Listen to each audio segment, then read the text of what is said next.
की खबर देख रहे हैं आप, मैं हूं आपके साथ यशस्वी पाठक। बिहार में बिगुल बच चुका है। एक तरफ प्रधानमंत्री मोदी का प्रहार नजर आया तो दूसरी तरफ तेजस्वी का तेवर भी दिखाई दिया और फिर थर्ड ऑप्शन यानी कि थर्ड व्हील के तौर पर नजर आ रहे हैं पीके भी और प्रशांत किशोर अपनी पॉलिटिक्स चमकाने की कोशिश कर रहे हैं। बिहार में बयार किसकी है 14 नवंबर को पता चल जाएगा, लेकिन उससे पहले हर पार्टी अपनी अपनी जोर आजमाइश कर रही है। किसने क्या कहा, क्योंकि आज बिहार के लिए बड़ा दिन था। सभी चेहरा, चाहे अगर बात करें गृह मंत्री की, प्रधानमंत्री की या फिर जेपी नड्डा की, तमाम लोग बिहार में मौजूद रहे। किसने क्या कहा पहले आपको वो सुना देते हैं और उसके बाद चर्चा की शुरुआत करेंगे, क्योंकि हमारे साथ मौजूद है आज की खबर के ब्यूरो चीफ विवेक त्रिपाठी सर। उनसे बातचीत करेंगे क्योंकि बिहार की बयार में अब सवाल यह है कि किसकी कितनी पकड़ है।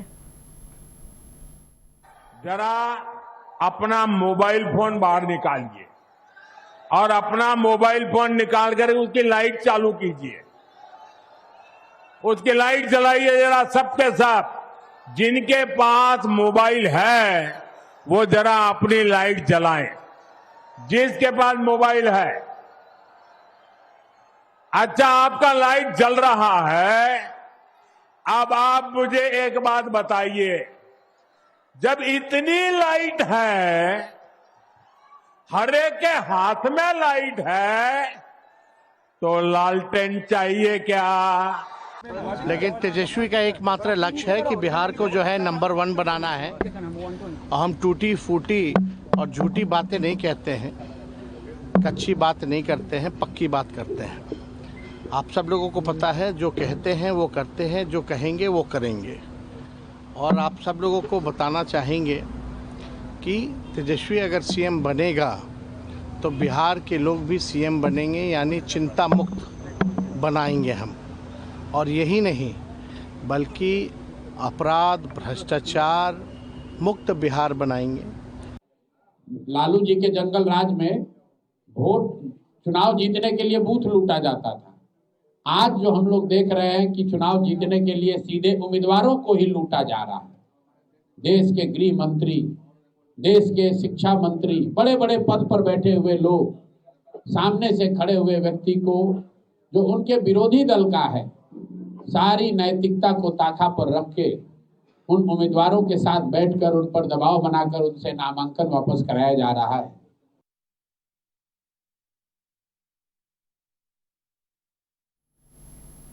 बिहार की राजनीति के इस रंगमंच में हर कोई अपनी अदाकारी दिखाने की कोशिश कर रहा है, और हो भी क्यों ना, क्योंकि लगातार बिहार की जनता का मन मोहने की कोशिश की जा रही है। सर, सवाल यही रहेगा, 3 चेहरों को सुना आपने। बिहार के लिए आज बड़ा दिन था क्योंकि हर बड़ा चेहरा वहां पर आज नजर आया। क्या लगता है 13 करोड़ 70 लाख से ज्यादा की ये जो जनता है बिहार की, इसमें बयार किसकी चल रही है? इसलिए क्योंकि लगातार हर कोई ये क्लेम करने की कोशिश कर रहा है कि बिहार में बयार अपनी अपनी पार्टी की है। बिल्कुल यशस्वी, आपने सही कहा। प्रशांत किशोर का अभी कोई अस्तित्व फिलहाल बिहार में ऐसा नहीं नजर आ रहा है, लेकिन वो भी दावा कर रहे हैं कि उनकी सरकार बनेगी और बहुमत से बनेगी, यानी वो अपनी सरकार बनाने की तैयारी कर रहे हैं। हालांकि वो चुनाव नहीं लड़ रहे हैं, ये दीगर है, लेकिन असली लड़ाई तो तेजस्वी और नीतीश के बीच की ही है। 20 साल से तेजस्वी वहाँ पर संघर्ष कर रहे हैं। बीच में कुछ मौका मिला था उनको, नीतीश के साथ ही वो एक मौका मिला, लेकिन अब नीतीश का जो वर्चस्व है, वो बिहार का जो जनता है, जो आपने आबादी कही, वो नीतीश के ऊपर बड़ा भरोसा करती है और प्रधानमंत्री नरेंद्र मोदी का उनको साथ है, एनडीए का साथ है। तो एक तरह से माना जा रहा है कि नीतीश का पलड़ा अभी भारी है। लेकिन तेजस्वी और राहुल की जोड़ी जिस तरह से आई है, लोगों की नब्ज को टटोलने की, छूने की कोशिश की है। और तेजस्वी ने जो फॉर्मेशन किया है अपना, एक जो बिहार की इमेज थी जंगल राज की, करप्शन की, भ्रष्टाचार की, बेरोजगारी की, महंगाई, ये सारे मुद्दे बिहार में, उत्तर प्रदेश की तरह बिहार में देखे जाते हैं। लेकिन तेजस्वी यादव ने अपने आप को ट्रांसफॉर्म किया। जब कुछ दिन के लिए वो बीच में सीएम रहे, उस दौरान उन्होंने बेरोजगारों को नौकरी दी। लॉ एंड ऑर्डर, जो बिहार की सबसे बड़ी समस्या है, जिसको कहते हैं जंगल राज, ये शब्द ही बिहार से पैदा हुआ, जंगल राज का, उसको उन्होंने कंट्रोल करने की कोशिश की। तो ये जो बदला हुआ स्वरूप है तेजस्वी यादव का, ये कुछ मुझे लगता है कि कोई कमाल दिखा सकता है। नीतीश के राज में भी अभी आपने बीते दिनों देखा होगा, बहुत गंभीर अपराध हुए और बड़े क्राइम हुए, हीनियस क्राइम हुए, मर्डर्स हुए, किडनैपिंग हुई, रैंसम वसूली के लिए किडनैपिंग हुई, हत्याएं की गई। और सोशल मीडिया चूंकि अब एक बहुत बड़ा माध्यम है, मंच है, जहां से खबरें आती रहती हैं आम जनता के बीच में। जो टीवी नहीं देखते हैं, जो अखबार नहीं पढ़ते हैं, उनके पास एक मोबाइल पे लिंक आ जाता है, स्क्रॉल करते हुए वो देखते रहते हैं कि कहाँ पर क्या चल रहा है।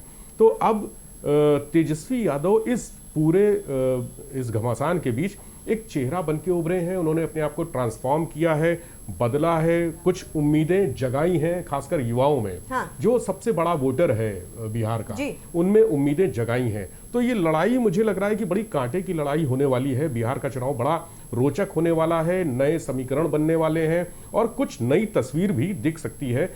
इसीलिए यही वजह है कि भारतीय जनता पार्टी कोई भी कसर नहीं छोड़ना चाहती, हर कील काटा दुरुस्त करके अपना एक एक कदम आगे बढ़ा रही है। लेकिन सर, क्योंकि आपने पीके का जिक्र किया था, आपने कहा कि अभी अस्तित्व की लड़ाई लड़ रहे हैं, अभी जमीन तैयार करने की, पिच तैयार करने की कोशिश कर रहे हैं। कहा जाता है कि प्रशांत किशोर भविष्यवाणी करने के लिए जाने जाते हैं। उन्होंने कहा है कि नीतीश कुमार का करियर खत्म हो गया है, अब मुख्यमंत्री के चेहरे पर नजर नहीं आएंगे, और अपनी पार्टी के लिए, जन स्वराज के लिए उन्होंने कहा कि 150 सीटें या फिर 25 से कम। बिल्कुल, उन्होंने बहुत उम्मीदें अपने आप में पाल रखी हैं। हाँ। इसको कुछ लोग गलतफहमी भी कह रहे हैं, तमाम जगह पर उनका परिहास भी किया जा रहा है, लेकिन वो कॉन्फिडेंट हैं। इसके पहले हमने प्रशांत किशोर को किंग मेकर की भूमिका में देखा है। वो हमेशा लोगों को बनाते रहे, पॉलिटिशियंस बनाते रहे, सरकारें बनाते रहे, बिगाड़ते रहे, खेल बिगाड़ते रहे। लेकिन अब वो चूंकि खुद मैदान में है, वो सारी चीज़ें बिहार के हैं, वहाँ से लड़ रहे हैं, अपनी पार्टी खड़ी की है, चीज़ों को देख रहे हैं, बेहतर करने की कोशिश कर रहे हैं। तो मुझे लगता है कि जो उत्तर प्रदेश में जो बहुजन समाज पार्टी का जो एक रोल हुआ करता है सरकार बनाने और बिगाड़ने में, हाँ। वही रोल बिहार में प्रशांत किशोर का होगा। वही तस्वीर उनकी दिख सकती है कि वो किसके लिए वोट काटते नजर आएंगे। निश्चित तौर पे मुझे लगता है कि बहुजन समाज पार्टी को भाजपा की भी पार्टी कहते हैं, और बिहार में यही भूमिका प्रशांत किशोर और ओवैसी की भी रहने वाली है। हाँ, आपने ओवैसी का जिक्र किया है, और करीब 13-14% की अगर बात करते हैं, तो MY फैक्टर की अगर बात करते हैं, तो सबसे ज़्यादा अगर बात करें तो वो अल्पसंख्यक और आपको नज़र आ जाएंगे यादव।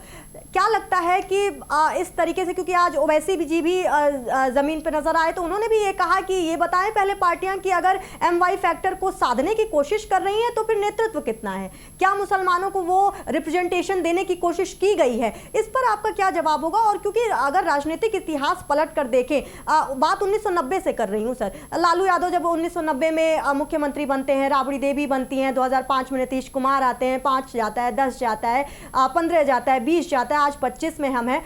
क्या लगता है कि अल्पसंख्यकों की रिप्रेजेंटेशन बिहार में कितनी रही है, और क्या इसमें कुछ तब्दीली आने की जरूरत है।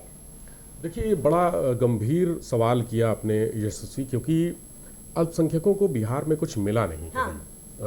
18% उनकी आबादी है, 18% के आसपास, लेकिन उनको भागीदारी तो मिली राजनीति में, उतनी नहीं मिली। और राजद से ज़्यादा कांग्रेस ने उनको इस बार भागीदारी दी है, यानी टिकट दिए हैं। 60 टिकट कांग्रेस के पास हैं, लेकिन उन्होंने करीब 19 या 20 मुसलमानों को शायद टिकट दिया है।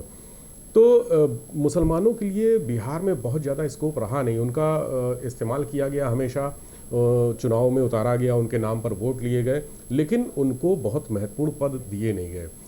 हालांकि अभी जो कल प्रेस कॉन्फ्रेंस हुई है उसमें कहा जा रहा है कि अभी तीसरा पत्ता खुलना बाकी है। तेजस्वी का नाम सामने आया सीएम के चेहरे के तौर पर, मुकेश सहनी डिप्टी सीएम बनेंगे। अभी उन्होंने कहा है कि और भी डिप्टी सीएम हो सकते हैं। तो मुझे लगता है कि कोई, जिस तरह से मुसलमानों के वोट बैंक को लेकर हल्ला मचा है, वो एक कोई ऐसा नाम सामने आ सकता है। हाँ। मुस्लिम लीडर का भी नाम सामने आ सकता है। लेकिन जहां आपने बात कही बिहार की, तो मुस्लिम और यादव, MY जो फैक्टर है वो हमेशा रहता है बिहार में। लेकिन सबसे बड़ा फैक्टर जो है, जिसके लिए आज प्रधानमंत्री वहाँ पहुँचे थे, कर्पूरी ठाकुर के धरती पर पहुँचे, वहाँ पर उन्होंने समस्तीपुर में उनके प्रणाम किया, पुष्प अर्पित किए, परिवार से मिले, उनके बेटे रामनाथ ठाकुर से मिले, वो मंच पे भी थे आज। हाँ। तो मुझे लगता है कि जो सबसे ज़्यादा डिसाइडिंग फैक्टर है वो अति पिछड़ा वर्ग है। और आपको याद होगा यशस्वी, अति पिछड़ा वर्ग को सम्मान कर्पूरी ठाकुर ने ही दिया था। 1977 में जब वो मुख्यमंत्री थे, 2 बार सीएम रहे वो, और 1977 के अपने सरकार के कार्यकाल में उन्होंने 26% आरक्षण अति पिछड़ा वर्ग को दिया था। ये और ये बिहार में पहली बार, किसी भी देश के किसी भी राज्य में पहली बार ऐसा हुआ था कि जब अति पिछड़ा वर्ग को फोकस किया गया, उनको रिजर्वेशन दिया गया, उनको नौकरियां दी गई, तमाम सुविधाएं दी गई, उनके लिए स्कीम्स शुरू की गई। ये बिहार एक मॉडल स्टेट है इस मामले में। अति पिछड़ा वर्ग को सम्मान देने में, तवज्जो देने में, और उससे ही उसी कदम से इस वर्ग की राजनीतिक हिस्सेदारी बढ़ी, भागीदारी बढ़ी। अति पिछड़ा वर्ग के लोग सरकार में आना शुरू हुए, अपने समाज के लिए काम करना शुरू किया, और धीरे धीरे अदर स्टेट में भी इनको सम्मान मिलने लगा। यूपी में देखिए आप, यूपी में यही स्थिति है। अति पिछड़ा वर्ग को लेकर फोकस करते हैं। जो छोटे छोटे दल हैं, चाहे वो संजय निषाद का दल हो या ओपी राजभर का हो, अनुप्रिया पटेल हो, ये सब छोटे छोटे दल अपने समाज के लिए एक ताकत के रूप में उभरे हैं और अच्छा कर रहे हैं। हमेशा हर चुनाव में उनका परिणाम अच्छा ही होता जा रहा है। तो ये अति पिछड़ा वर्ग की हिस्सेदारी जो है, और ये ऐसा वोट बैंक है बिहार का, जो मुझे लगता है कि एक डिसाइडिंग फैक्टर होता है कि कौन हारेगा, कौन जीतेगा, किसकी सरकार बनेगी, किसका खेल हम बना सकते हैं या किसका खेल बिगाड़ सकते हैं। ये एक ऐसा फैक्टर है। मुस्लिम थोड़ा सा इसमें पीछे हो जाता है। हिस्सेदारी की बात अलग है। जिस तरह से अति पिछड़ा वर्ग को हिस्सेदारी मिल रही है, अगर मुस्लिम समाज को वो हिस्सेदारी दी जाती, हालांकि वो एक इंटैक्ट है, वो लालू प्रसाद यादव और तेजस्वी यादव की फैमिली के लिए, राजद के लिए इंटैक्ट है। वो पिछले चुनाव में भी देखा, मुस्लिमों ने सपोर्ट किया, हर चुनाव में करते हैं वो। MI फैक्टर है, तो वो फैक्टर इनके साथ है। लेकिन अति पिछड़ा वर्ग की जो 36% की लड़ाई है, वो बहुत इंपॉर्टेंट है, और सारा फोकस इसी पर है। कर्पूरी ठाकुर के यहाँ आज इसीलिए गए प्रधानमंत्री, वहां पर उनको सम्मान दिया, उनके बेटे के साथ मंच पे नजर आए। ये सब उसी एक टैक्टिक्स का हिस्सा है। आपको एक जगह यहाँ पे काउंटर भी करना चाहूंगी। थोड़ा सा पीछे लेके जाते हैं। क्या लगता है कि जो सोशल इंजीनियरिंग की बात करते, कहते हैं बीजेपी की सोशल इंजीनियरिंग सबसे बेहतर है। क्या ये मान लिया जाए कि जब भारत रत्न देने का ऐलान किया गया था तो वहीं से फील्ड बनाने की कोशिश कर दी गई थी, और क्या बीजेपी और खासतौर पर एनडीए को ये पता चल गया था कि जो डिसाइडिंग फैक्टर होगा वो अति पिछड़ा जात होगा? देखिए, बीजेपी के बारे में कहा जाता है कि उनका हर समय, उनके लीडर्स का, उनके जो पॉलिसी मेकर्स हैं, जो डिसाइड करते हैं सारे फैक्टर्स को, उनके लिए कहा जाता है कि वो हर समय चुनाव की ही सोचते हैं। एक चुनाव खत्म हो जाए, दूसरे चुनाव की तैयारी में जुट जाते हैं। तो कर्पूरी ठाकुर को भारत रत्न से सम्मानित करने का फैसला भी इसी एक लंबी दूरगामी परिणाम, सोच का नतीजा था, सोच का नतीजा है, परिणाम है। एक बहुत बीजेपी बहुत आगे का सोचती है। अब देखिए, वो विजन 2047 पेश कर दिया उन्होंने, है ना, और यूपी में भी इस तरह से 2047 को लेकर चीजें चली। तो जहां हम आज की सोच रहे हैं, हमारे नेता कल की सोचते हैं, वहां बीजेपी कई साल आगे की सोचती है। तो वो फैक्टर बीजेपी के साथ है। इसीलिए कर्पूरी ठाकुर को भारत रत्न दिया गया, क्योंकि उनको मालूम था कि चुनाव में अति पिछड़ा वर्ग जिसका उत्थान किया, जिसको पहचान दिलाई, वो एक डिसाइडिंग फैक्टर रहने वाला है। यही वजह थी। अब थोड़ा सा बातचीत कर लेते हैं सर।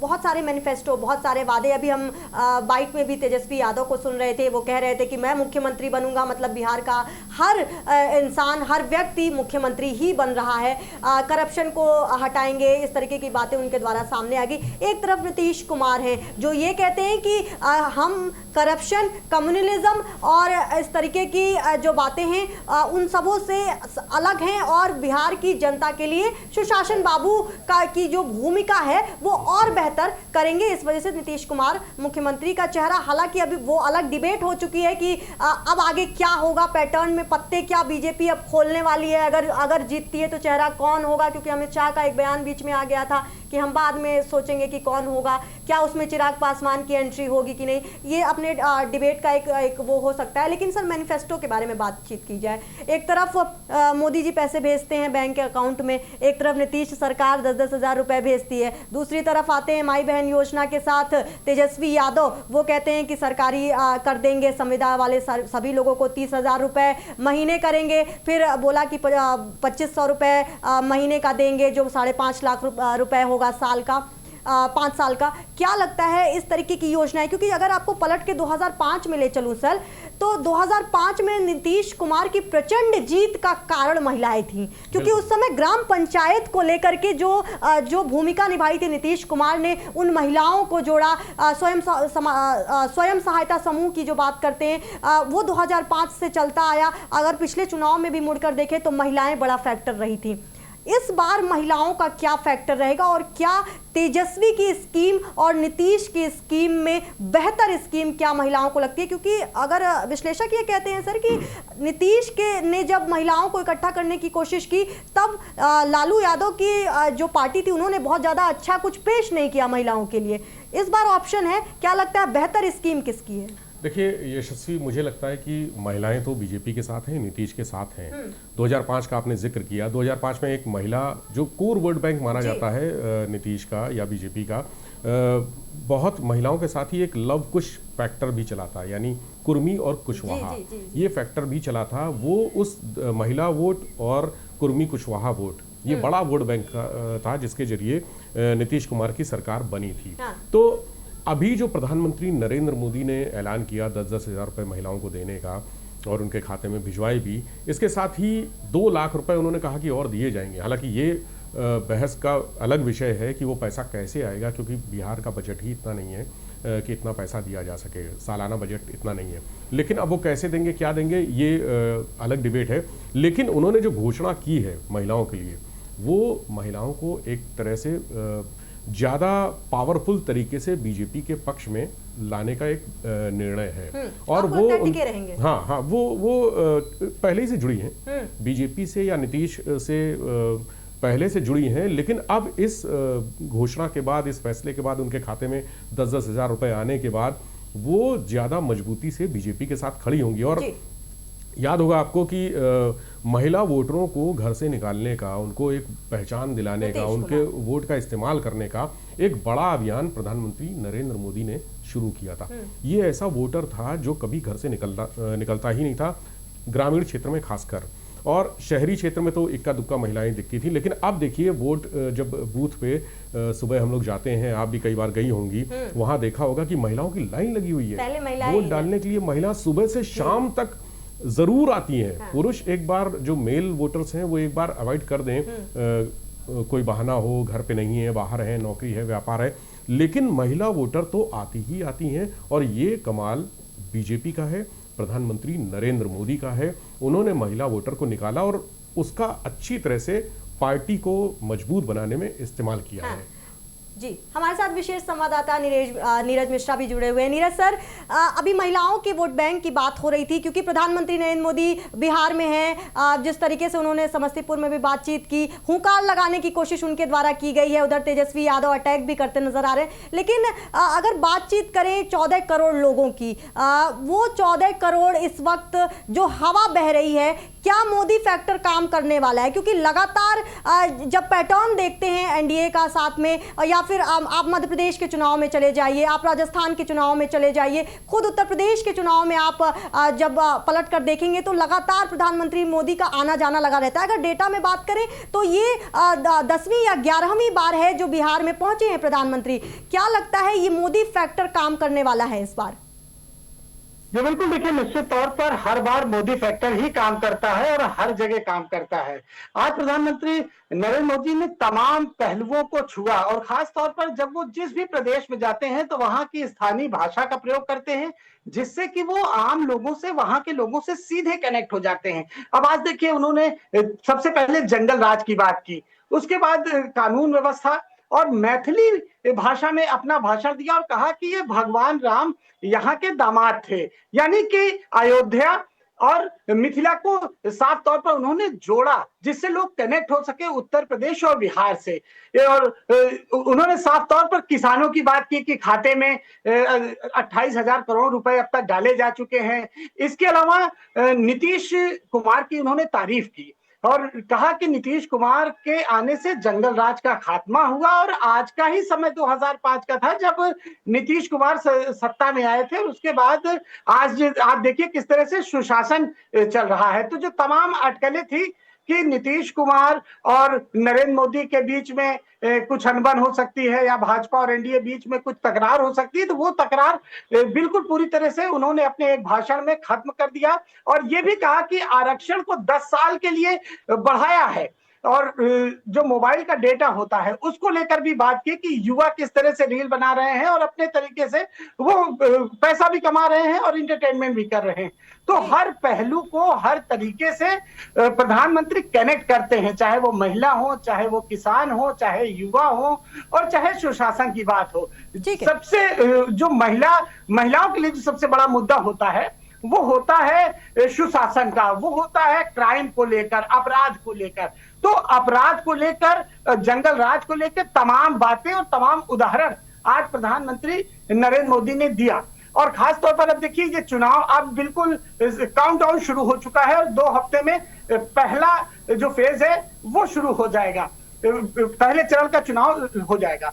अब इसमें एक तरफ एनडीए पूरी तरह एकजुट दिखाई दे रहा है, दूसरी तरफ जो गठबंधन है, महागठबंधन जिसे कहा जा रहा है, उसमें जो फ्रेंडली फाइट है, 12 से 13 सीटों पर फ्रेंडली फाइट है। इसे भले हम फ्रेंडली फाइट कह रहे हैं लेकिन असल में ये तकरार की फाइट है। फ्रेंडली फाइट कुछ भी चुनाव में नहीं होती। पहले भी उदाहरण देखा गया है कि जब भी 2 संयुक्त दल जिनका गठबंधन रहता है उसके अलग अलग प्रत्याशी लड़ते हैं तो तीसरा दल जीत जाता है। ये लखनऊ में भी हमने देखने को मिला है और तमाम जगहों पर। तो फ्रेंडली फाइट का नाम जरूर है। इस तरह 10 से 12 सीटें वो निश्चित तौर पर फंसती जा रही है, जो कि 243 सीटों में एक बहुत बड़ा आंकड़ा है। अब देखना यह होगा कि इसको किस तरह से तेजस्वी यादव एकजुट कर सकते हैं। अपने प्रत्याशियों को तो बैठा नहीं सकते क्योंकि अब समय निकल चुका है, लेकिन निश्चित तौर पर इसका फायदा एनडीए को मिलेगा और एनडीए के हर एक प्रत्याशी को जिताने के लिए अपील की गई है। वो ये न देखें कि कौन लोग वोट बिखराव की आप बात कर रहे हैं, इसमें एक चीज और ऐड करना चाहूंगी क्योंकि आज अखिलेश यादव ने भी अपने जो लिस्ट है वो जारी कर दी है, वो वैसे भी मैदान में आ गए हैं। अगर सुहेल दो पार्टी की बात करें, मतलब राजभर भी पहले से वहां पर थे। जो बिखराव की बात करें, अलायंसेस की जो आप बात कर रहे हैं, इसके साथ ही जरा, क्योंकि इंडिया गठबंधन को आपने बोला है कि बहुत ज्यादा सम्मिलित एकत्रित नजर नहीं आ रहा है, संगठित नहीं है, क्या लगता है? क्योंकि एनडीए को आपने फायदे की बात कही है, क्या एनडीए में उस तरीके की एकजुटता नजर आ रही है? मांझी का लगातार जिस तरीके से जीतन राम मांझी सामने आते हैं, वो बार बार कहते हैं कि सही नहीं है, हालांकि हम पीएम मोदी के साथ हैं, लेकिन उसके बाद भी जो सीटों का बंटवारा हुआ नहीं सही है। चिराग पासवान को लगातार ऊपर करना, क्या जो उठक बैठक नजर आ रही है एनडीए में भी और इंडिया गठबंधन में भी, इन दोनों में क्या टकराव अब 14 नवंबर को जब रिजल्ट आ जाएंगे तो भी देखने को मिलेगा?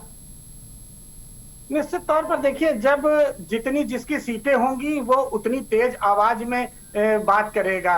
ये होता है, जिसके पास जितनी संख्या होती है उसकी आवाज भी उतनी तेज होती है और उसी से सब दबते हैं। अगर भाजपा की सीटें बहुत ज्यादा आ जाती हैं तो वो तवज्जो दे न दे ये उसके ऊपर है, लेकिन सबको एक साथ लेके चलना पड़ेगा और तभी जाके सरकार बन जाएगी। क्योंकि 101 सीट पर भारतीय जनता पार्टी और जेडीयू चुनाव लड़ रही है, एक साथ कोई भी नहीं बना सकता है सरकार। इसमें सहयोगी दलों को लेना पड़ेगा।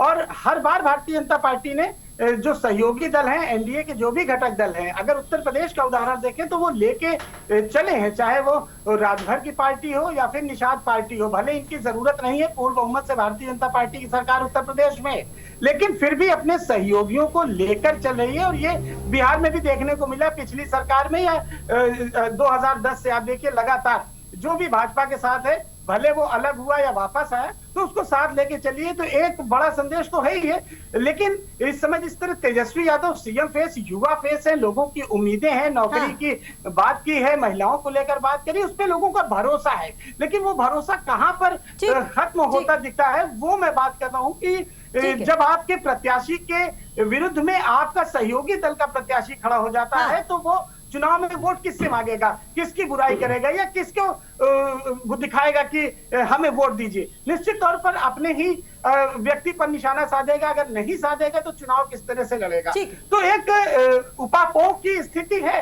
महागठबंधन में। विवेक सर, एक आखिरी सवाल, क्योंकि वक्त की सीमा है, क्योंकि अभी युवाओं की बात की जा रही थी, आपने भी कुछ देर पहले कहा कि जो इमेज ट्रांसफॉर्मेशन नजर आया है आरजेडी की तरफ से, खासतौर पर जो पिछले कई सालों से जंगल राज की बात की जा रही थी, सुशील मोदी ने सबसे पहले इस नाम का इस्तेमाल किया था और फिर नीतीश कुमार ने उसको कैश कराया।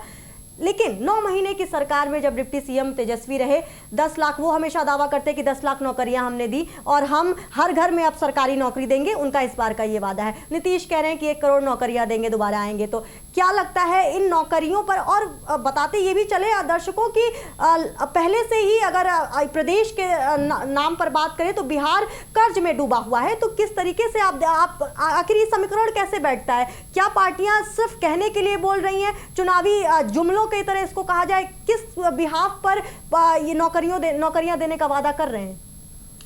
देखिए यशस्वी, मुझे लगता है कि ये सिर्फ चुनावी वादे हैं, क्योंकि प्रधानमंत्री नरेंद्र मोदी ने भी ऐसे वादे किए और इतनी नौकरियां नहीं दे पाए। हाँ। यहाँ पर उत्तर प्रदेश में देखें तो मुख्यमंत्री योगी आदित्यनाथ ने भी वादे किए, लेकिन वो आंकड़ा जो बताया गया था उतनी नौकरियां नहीं मिली। हालांकि काफी नौकरियां मिली, और वो कहते हैं गरीबी रेखा से ऊपर कर दिया। जो नौकरियां मिली वो सबसे बड़ी बात यह है कि ट्रांसपेरेंट तरीके से मिली। हाँ। यानी किसी को रिश्वत नहीं देनी पड़ी, किसी को एहसान नहीं जताना पड़ा किसी का। तो उत्तर प्रदेश में जो भी नौकरियां मिली वो काबिलियत के दम पे मिली। हाँ। टैलेंट के दम पर लोगों ने एग्जाम पास किए और उनको नियुक्ति पत्र दिया गया। बिहार में, चूंकि बिहार बहुत ही पिछड़े स्टेट में आता है और उसको विशेष दर्जा प्राप्त है, केंद्र से सहायता भी मिलती रहती है, तो बिहार में नौकरियों की ज़रूरत तो है ही, लेकिन जिस तरह से हर घर में नौकरी का दावा किया जा रहा है कि हम अगर सीएम बने तो हर घर के एक व्यक्ति को नौकरी देंगे, मुझे नहीं लगता कि ये कहीं से भी संभव हो सकता है। ऐसा बिल्कुल, इसको सिर्फ हवाई चुनावी वादा ही माना जाएगा। भाई हवाई चुनावी वादा मान सकते हैं, लेकिन चुनावी सीजन है तो जुमले आएंगे, और किस पार्टी में कितने जुमले आएंगे सोचने वाली बात यह है। तय आपको करना है, उन 14 करोड़ लोगों को तय करना है कि बिहार की जनता पलायन रोकना चाहती है कि नहीं, बिहार की जनता महंगाई के बारे में बात कर रही है कि नहीं, बिहार की जनता शिक्षा और स्वास्थ्य व्यवस्था के बारे में बात करती है कि नहीं। क्योंकि जब तस्वीरें आती हैं कि जब एक रेप विक्टिम को बेड नहीं मिलता है सरकारी अस्पताल में, तो सवाल पूछना जायज हो जाता है कि 1990 से लेकर के 2025 में सरकारें आई गई, चेहरे बदले, लेकिन बिहार वहीं रुका हुआ है। इस सवाल के साथ आपको छोड़े जा रही हूं, कमेंट में जरूर बताइएगा कि बिहार को क्या जरूरत है और कौन सी पार्टी, किस पार्टी के साथ आप खड़े हैं और वो वादों के साथ कौन सी पार्टी आपकी पूरी कर सकती है। देखते रहिए आज की खबर, मैं थी आपके साथ यशस्वी पाठक।